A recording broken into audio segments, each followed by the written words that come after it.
For my first project of 2024, we're taking my mental health on a great journey by turning this mason jar into this.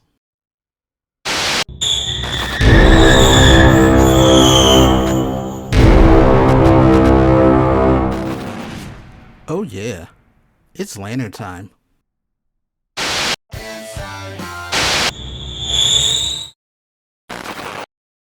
For today's project, we're starting with taking out the plastic rain of death and chucking it into the ether as we won't be needing it. Then we'll be lathering on oven-baked clay adhesive on as much of the outer surface as possible. Normally, I don't use this step with past lanterns I've made, but because I'll be incorporating a few variations of polymer clay, I just want to ensure that they all fuse to the surface area, and this will help minimize potential cracks or air pockets later on. Once I have a good layer of adhesive on, we'll be using Super Sculpting Ultralight in select areas just to allow a smoother clay-friendly area for my Sculpting original to adhere to. On the past lantern that I cited earlier, I actually didn't utilize this step, and admittedly on today's project, kinda regretted it. But begrudgingly I did find a way to make it work. Ultralight, shockingly enough, is not porous or translucent when it's baked, and when it partially defeats the purpose of making a creepy lantern, but we find a way around it later on. I mark out the general placement for where my lantern's eyes would be, and then using some water spritzers wipe off the adhesive in certain areas. Then we carve out the area of this creepy lantern's future mouth of evil, and then we reshape it using the ultralight that I just cut away. And as much as this stuff costs, we are definitely a reuse every f***ing ounce of this stuff, dog hair and all. Just kidding, we're a very clean household in the house of AK. After baking for 20 minutes at 275 degrees, we let it fully cool down, and then I take my X-Acto knife circa 2018-ish and chop away some future light pods, just so there's more light coming out for future glows of the lantern. Then once we get all of this set in stone, it is now time for step 2 of the whole process, which is Sculpting time, and today's clay of choice is Super Sculpting and Original. For those wanting to try this, which I truly hope is everyone, whether you're doing it for a cosplay like I'm creating, decorations for Halloween or another themed holiday, or just because you're sick of that damn cornucopia you stole from Fruit of the Loom not matching the zen in your household while watching Sinbad movies, the best advice I can give to you is no matter what you plan on doing, the first layer of clay should be firmly pressed on the glass and you should never have any air pockets. While baking the clay and it's heating up, any trapped air is going to try to escape, and considering glass isn't the best conduit for clay as it is, it will cause a big tremor effect with cracks that can be super difficult to fix and essentially risk you having to start over. So as long as your first layer of clay is firmly on, all subsequent layers should be good to go for your detailing. Call it nostalgia or a future midlife crisis event happening, but placing the eyebrow area on my creepy lantern gave me massive Nanomon from Digimon and Tom from Toonami vibes. Kinda leaning more towards Tom at the present moment, but if I'm way off, or if you agree, let me know in the comments. And also, just because I'm curious since I don't have friends that are into this, let me know what your favorite Digimon is.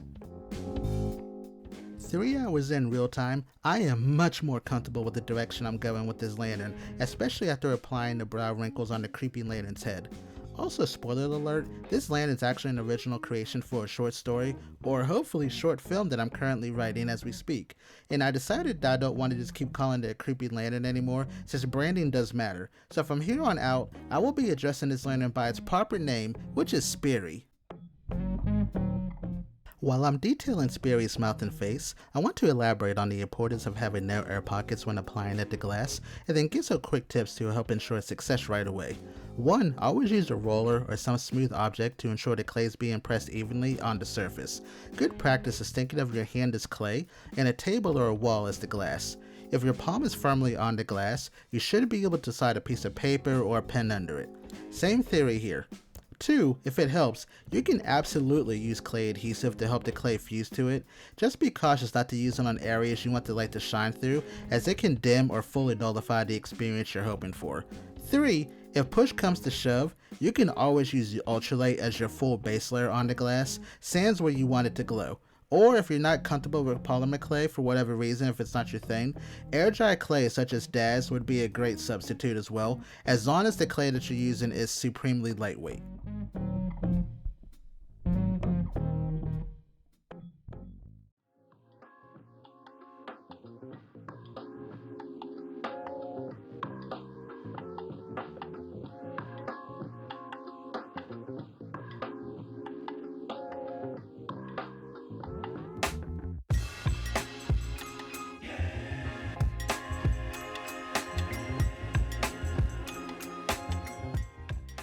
Yeah, no pun intended, but I absolutely cruised through Spiri's face today and totally forgot he's going to need teeth. So for today's prickly chompers, I'm going to be making them out of cosplay medium firm. For those unaware, cosplay is a polymer clay which obtains flexibility after the curing process and can be incorporated into a myriad of polymer clay projects similar to this. Most use it for appendages like fingers, toes, and in my case sharp teeth. Some people use it for hair, but either way you won't have to worry about them snapping off accidentally. I'll save you the boring shots of me making all of the teeth, as I got lost way into the process and made more than I'll ever need for some reason. I do bake them off camera in my toaster oven for about 15 minutes on 260 degrees Celsius, and while they're curing and cooling down, I continue the fun of adding more wrinkles and droopy skin folds onto Spiri's face, and then I add some future vines and tentacle-like appendages out of cosplay all over Spiri's ampoule frame. Get it? My bad.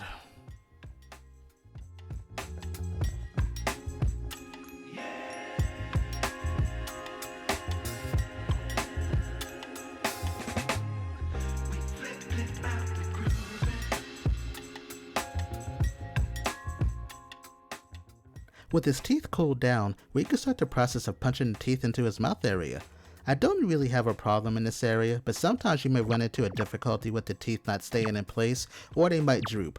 If you run into this problem, you can also subside this by putting a small dab of oven-baked clay adhesive and squeeze a small drop into each hole that you push the tooth in, and this will help the tooth stay securely in place.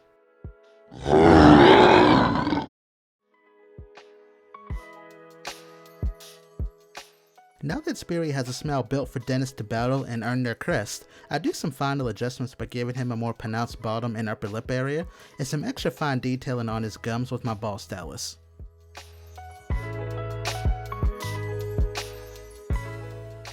It's time to beautify him more with the addition of a few moles around his face, some final wrinkles and details across his shockingly evenly proportionate brow bones, before we get started on the single most important part of this entire project, which is the handle that holds him up.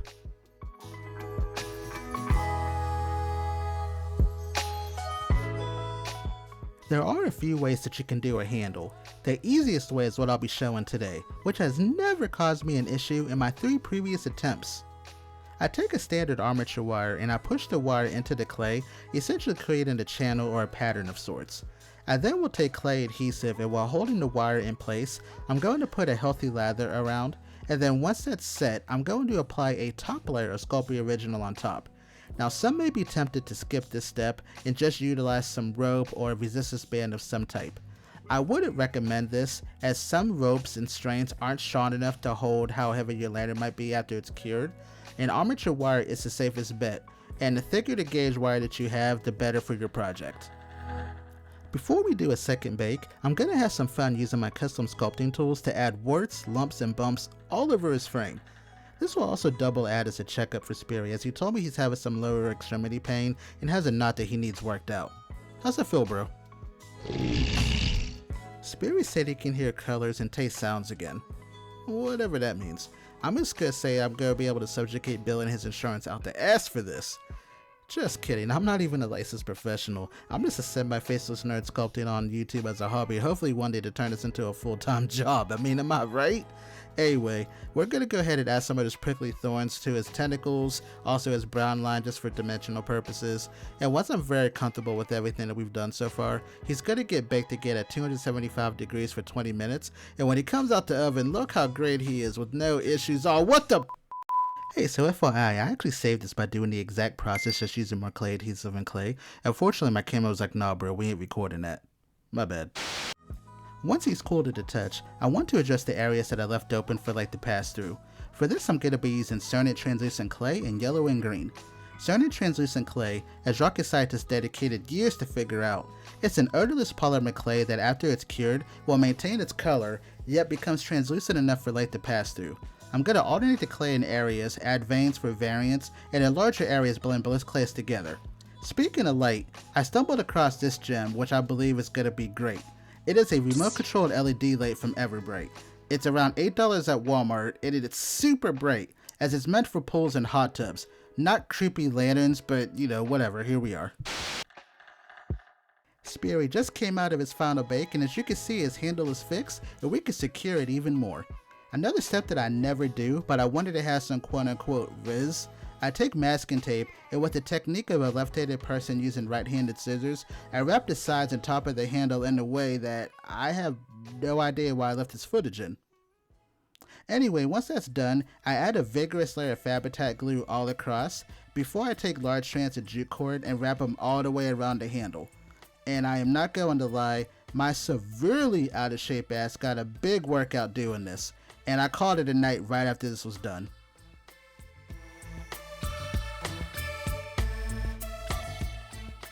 Next day, my forearms are screaming, but we're pushing through. I make sure the light's going to fit the lid of the lantern, which holy juniper it does. To secure it, I use double-sided tape and cut them into symmetrical shapes. Then I'm going to push the light into the lid for a few seconds to fuse it.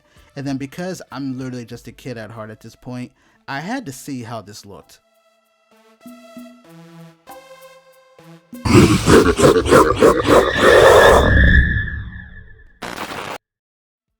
After this, I took another night to question my life choices, then decided, hey, what's done is done, so we might as well paint. All the paints I'm using today are Daler-Rowney acrylic inks, and I'm starting with an initial base of dark green mixed with a dab of yellow to go all over his body.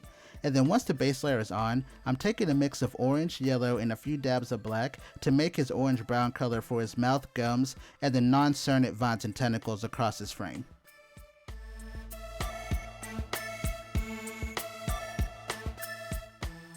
Once each prickly vine is nice orange and prickly, I decide his forehead's going to need vitamin C as well as the bridge of his nose, which isn't there, because science has confirmed to us lanterns, no matter if they're creepy, cursed, or enchanted, or simply blue collar, they do not breathe, nor do they require oxygen to function in society. After this, I'm going to darken the eyes with standard black, which is a personal choice for me to add dimension to my sculpts and also my masks, before I'm going to add a lighter dusting of the black all across his frame. Once this is dry, I'm going to bring the color and some of the detail back with an array of yellow, lighter green mixes, and under each one of his eyelids and some of his jowls, a small splash of red. The red I'm also going to put across his gums, but this is solely to add variance from the vines and also bring out some definition.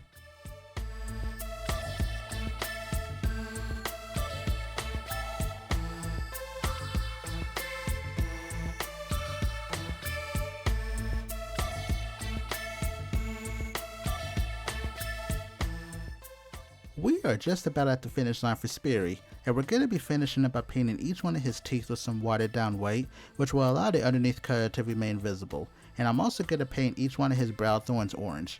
Once this is complete, I'm going to spend a very relaxing 15 minutes scratching off the paint and brushing airbrush cleaner to remove the paint residue. Then after this, I think it's time we enter the NeverPlace and let Spiri shine.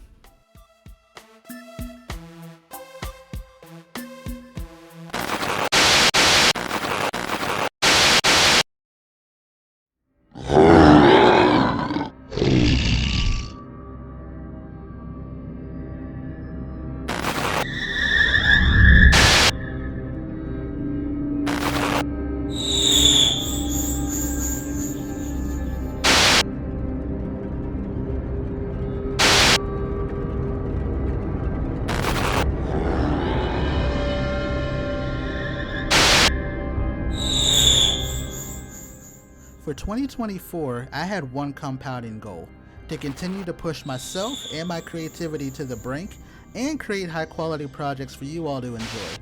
I truly hope that you believe I achieved both of those for you today, because I absolutely loved making Spiri and bringing him to life in his own way. If you do believe I was able to achieve that and you did like the video, go ahead and hit the like button, subscribe to the channel, and then set bell notifications for future updates. Same vein, I do also want to thank all of you for the continued support, enthusiasm, and motivation that you've given to my channel.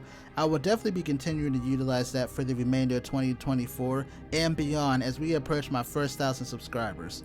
That said, next week, I'm going to continue the series and make a companion mask for Spiri. Hope you all have a great week, and we'll see you next time. Say bye, dude.